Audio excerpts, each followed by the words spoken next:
My name is Eleanor Hayes, and I'm 62 years old. For 43 years, I was the head nurse at Cedar Valley Medical Center here in Tennessee. But that's not the story I'm here to tell you. This is about how my own nephew threw me out.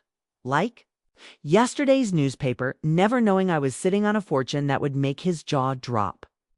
It all began when I was 19. My older sister Rachel dropped her 2-year-old son Danny at my tiny apartment one Friday evening, promising she'd be back by Sunday. That Sunday never arrived. She disappeared into the darkness of addiction, leaving me with a toddler and nursing school dreams hanging by a thread. I sacrificed everything those early years. The research position at Vanderbilt declined. The medical mission trip to Honduras abandoned. Even my engagement to James, the man I thought I'd grow old with, crumbled when he said he wasn't ready to raise someone else's child. But every time Danny's little arms wrapped around my neck and he called me Aunt Ellie, I knew I'd chosen right. I worked double shifts, sometimes pulling 3 jobs just to keep us afloat. When Danny showed academic promise, I sold my grandmother's Victorian cottage to send him to Riverside Academy. "You're destined for greatness, sweet boy," I'd whisper during bedtime stories, my scrubs still carrying the scent of hospital disinfectant. "And I'll be cheering the loudest when you shine." Danny excelled at everything. Valedictorian at Riverside, full ride to Duke, then Harvard Law on scholarship. The scholarships covered tuition, but living expenses in Boston weren't cheap. I liquidated my retirement savings to help with rent and textbooks. At his law school graduation, Danny hugged me tight and promised what he'd been saying since childhood, Aunt Ellie. Once I'm established, you'll never worry about money again. When he married Charlotte, the polished daughter of a state senator, they insisted I sell my modest ranch house and move into their guest cottage in Magnolia Springs. "You've worked enough," Danny declared. "Come live with us and relax." But nursing was my calling, so I kept working anyway. My final patient was Mrs. Adelaide Morrison, a wealthy widow with no living relatives. For 15 years, I cared for her not just medically, but as her companion. We played bridge on weekends, shared stories of our younger days, and sometimes just enjoyed comfortable silence together. "You're the only person who sees me for who I am, not what I'm worth," she once told me. I brushed off the comment, never, realizing she'd been quietly observing all the sacrifices I'd made for Danny. When Mrs. Morrison passed last autumn, I grieved deeply. Little did I know that 2 weeks later, Cedar Valley Medical would announce budget cuts, forcing me into early retirement after 4 decades of service. The severance barely covered 3 months of expenses. That evening, I rehearsed my conversation with Danny during the drive home. Surely the nephew I'd raised would welcome me without hesitation. Instead, I found myself standing in their granite kitchen while Charlotte sipped wine nearby, listening to Danny clear his throat awkwardly. "Aunt Ellie, we need to discuss the cottage situation. I'm converting it into my home office since the commute is brutal. Plus, with the twins coming home from prep school, we need that space. You'll need to find your own place," Charlotte added, in her crisp tone usually reserved for household staff. "We've been covering your utilities for years. We assumed you were saving for your own place." I stared at them. Saving?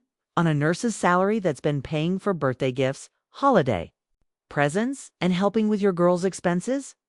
Danny didn't flinch. "It's a nice senior community about 30 miles out. Very affordable. You could work in their clinic to supplement your income. We'll help you pack." When I asked how long I had, he answered, 2 days. The contractor starts Monday. 4 decades of devotion reduced to a liability. I left the kitchen stunned, but somewhere deep inside, a steel resolve began forming. Mrs. Morrison's voice echoed in my memory. "Never let anyone diminish your worth." I didn't know that in 72 hours. I'd receive a phone call that would flip everything upside down, and Danny would eat every cold word he'd spoken. That night, I packed my life into boxes that seemed impossibly small for 40 years of memories. I folded the quilt Danny and I had sewn together when he was 9, wrapped the seashells we'd collected during our summer trips to Myrtle Beach. When I'd work extra shifts to afford those precious getaways, some things I couldn't bear to take. His law school graduation photo where he whispered, "I owe you everything," stayed on the shelf. It no longer felt like mine to claim. By dawn, I had 3 suitcases and 4 small boxes. That's what 4 decades of sacrifice looked like when stripped to essentials. I was taping the final box when Charlotte appeared in designer yoga, wear a coffee mug in hand. "Just checking if you need help," she said, eyes scanning my belongings like an estate sale appraiser. "Most everything stays," I replied, steadier. Then I felt. She smiled, that thin line she called a smile. "Perfect. Contractors arrive at 8 Monday morning, okay? And since the girls visit this weekend, it's better if you're settled elsewhere. Less awkward." After she left, I leaned against the door, chest burning with humiliation and fury. They weren't just relocating me, they were erasing me. Truth was, I had nowhere to go. No close friends with spare rooms, no safety net. Nursing. Income had always flowed toward Danny's needs or household expenses. I believed his promises so completely that I'd never built my own security. With my checking account holding barely 8 weeks of living expenses, I searched online for extended stay motels. The ones within my budget were in neighborhoods I'd never have ventured into before. Finally, I found a weekly rate place on the city's outskirts. Online reviews mentioned cockroaches and questionable stains, but the price fit my harsh new reality. I booked 10 days, the maximum my budget allowed, then called a taxi to visit the bank. I wanted every penny of my savings in my control before Danny got ideas about helping manage my finances. The teller, who'd known me for 20 years, raised her eyebrows when I closed my account. "You certain about this, Miss Hayes?" "You've banked here forever." I forced a smile. Time for changes. She counted out $4,200. In cash years earlier, I'd withdrawn twice that amount to cover Danny's first semester expenses at Harvard. Now this was my entire safety net. Leaving the bank, my phone buzzed. "Text from Danny, confirmed your appointment at Sunset Manor Senior Living. Picking you up at 1:30. Be ready." I didn't respond.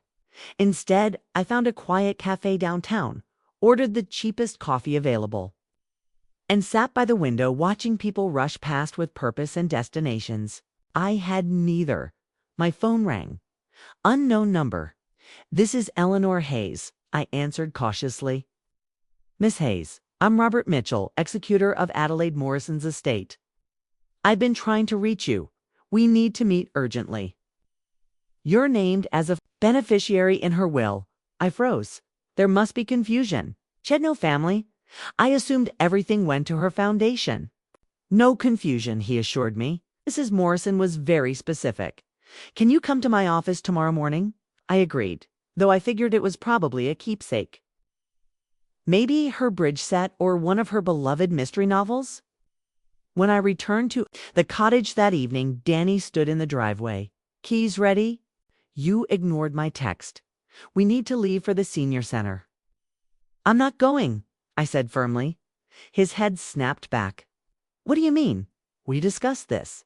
"You discussed it?" "I never agreed. I have an appointment tomorrow with Mrs. Morrison's attorney. Apparently, I'm in her will." That caught his attention. "In her will? What kind of money are we talking about?" "I don't know," I lied. "Probably something small." The hope flickering in his eyes nauseated me. "Well, that changes things," he said smoothly. "You should stay here until we know more." "No," I said, meeting his gaze steadily. "I've made other arrangements." That night, while Danny and Charlotte attended some charity auction, I loaded my possessions into a taxi and left the gated community forever. The security guard looked puzzled when I returned my access card. "Moving out, Miss Hayes." Mr. Danny didn't mention anything. "Time for new adventures," I said, not looking back. Mitchell and Associates occupied the top floor of downtown's tallest building, all marble, glass, and quiet authority. The receptionist greeted me by name and offered water in actual crystal, a courtesy that nearly overwhelmed me after recent days. Robert Mitchell appeared late 50s, silver-haired, cloud presence, and led me into a conference room with floor-to-ceiling windows. "Miss Hayes," he began, "you cared for Mrs. Morrison for 15 years. She spoke of you constantly and with genuine love." My throat tightened. She was extraordinary. I was privileged to know her. He opened a leather portfolio and slid documents toward me. 3 years ago, after a conversation about your future, she modified her will. You should read this section. The legal language blurred until my eyes locked on one sentence that seemed to glow. "To Eleanor Marie Hayes, who showed me the true meaning of loyalty and selflessness. I bequeath the sum of $12 million to be held in trust for her. Exclusive benefit." The room spun. 12 million. Robert nodded. "Funds have been transferred to your trust account. I can arrange an advance today for immediate needs." Just yesterday, I'd been counting my last $4,000, wondering how long I could survive in that roach-infested motel. Now I was wealthy. He must have read my shock. Mrs. Morrison was clear. She wanted you to have security and independence, never to depend on anyone else's promises again. Calvin's words in that granite. Kitchen echoed, "You're a liability." Robert continued, "Would 50,000 suffice as initial funds until we complete arrangements?" I nodded speechlessly. When I left his office an hour later, check in hand, my phone showed 4 missed calls from Danny and a text. "Any news? Call immediately." I didn't respond. Instead, I rode in the town car Robert had arranged to the motel, packed quickly, and handed my key to the desk clerk. "There's a young mother with an infant in room 12, I told him. "Apply my remaining rent to her stay and give her this." I slid $600 across the counter. The clerk blinked. "You sure?" "Absolutely." That evening, I checked in too. The Grand Magnolia Hotel, so removed from that stale, stained motel that I could barely breathe. Plush carpets, a bed that didn't sag, and a bathroom that smelled like gardenias instead of mildew. I poured myself water, sat on that pristine bed, and absorbed the truth. Danny didn't know yet, but the burden he'd discarded was now worth more than his house, car, and precious career combined. And I wasn't going to waste this gift proving myself to him. Next morning, I was finishing breakfast in my hotel suite. Real eggs, fresh strawberries, coffee that didn't taste burnt when my phone lit up. Danny, I debated ignoring him, but curiosity won.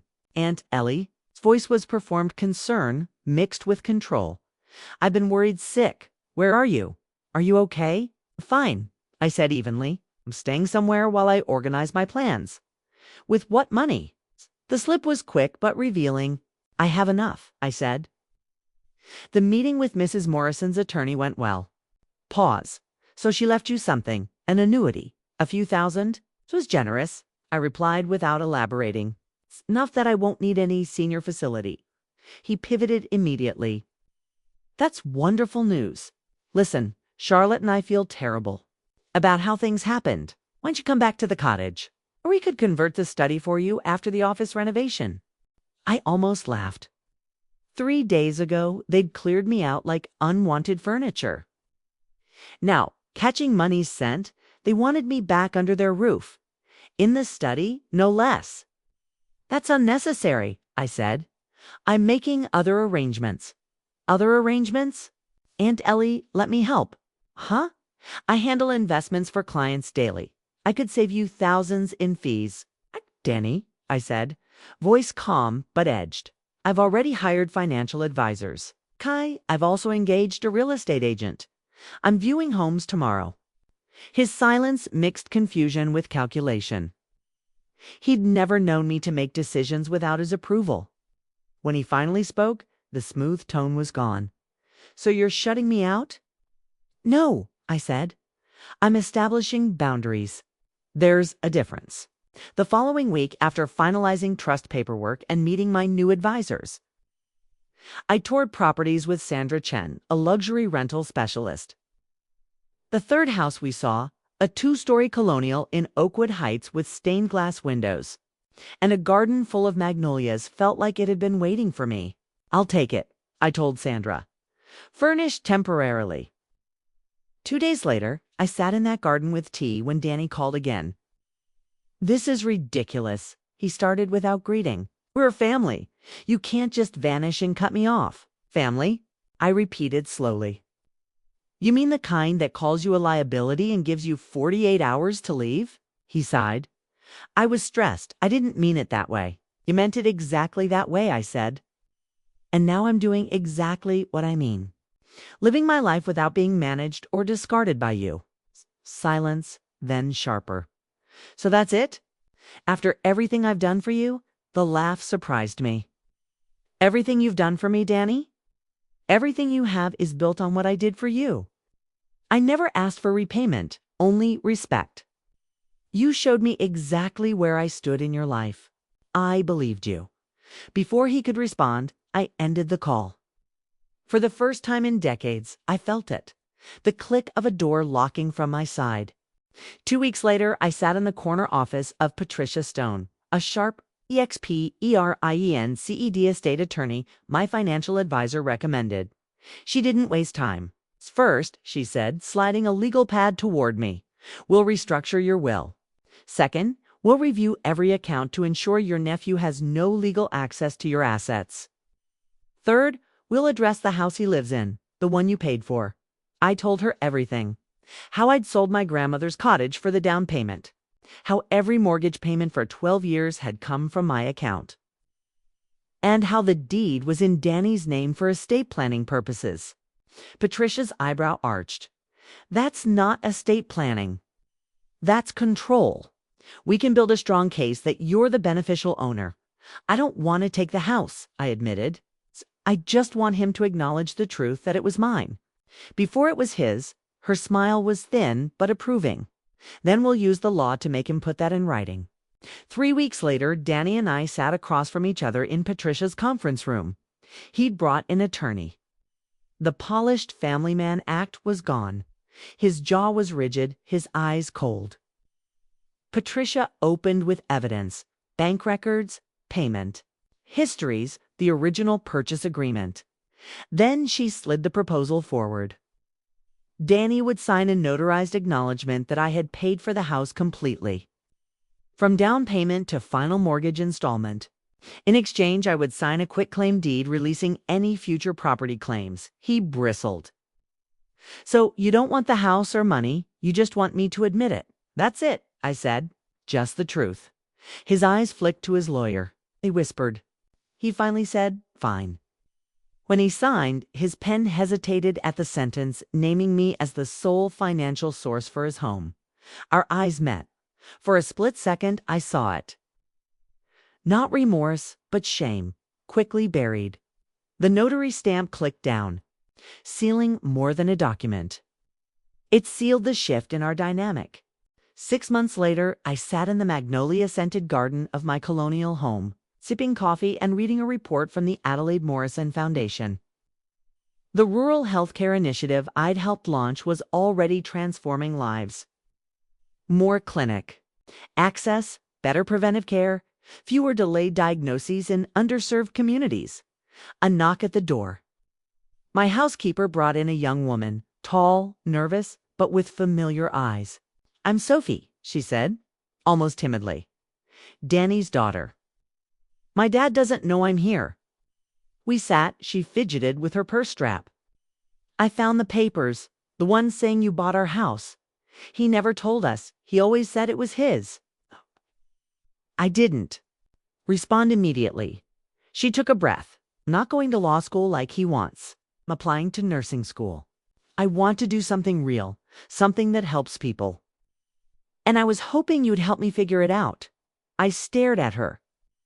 This young woman, raised in the shadow of her father's pride, and felt something unexpected. Continuity. I'd be honored. I said, "We'll start with the truth, then the work." When she left, I returned to my garden. The breeze carried magnolia's sweetness. I thought about how Danny had measured my worth by what I could give him, and how his daughter had come here, unprompted, seeking something far more valuable than money, a way to build a meaningful life. The papers Danny had signed sat locked in my safe. He'd never speak of them willingly, but I knew, and he knew, the truth was on record. That was my quiet revenge. Not humiliation, not spectacle, just the fact that every time he walked through that front door, he'd know whose sacrifices had built it. And that knowledge would sit with him longer than any courtroom ruling ever could. So that, my friends, is how truth finds its way. Quietly but powerfully. What about you? Have you ever had to walk away from someone who didn't recognize your worth until it was too late? I'd love to hear your thoughts. Before you go, don't forget your support keeps stories like this alive. Hit that like button, subscribe, and tap the notification bell so you never miss new uploads. Also, drop a comment letting us know where you're watching from and what time it is right now. It's always amazing to see this community connecting from all corners of the world at every hour. Till next time, remember the quietest revenge is living well.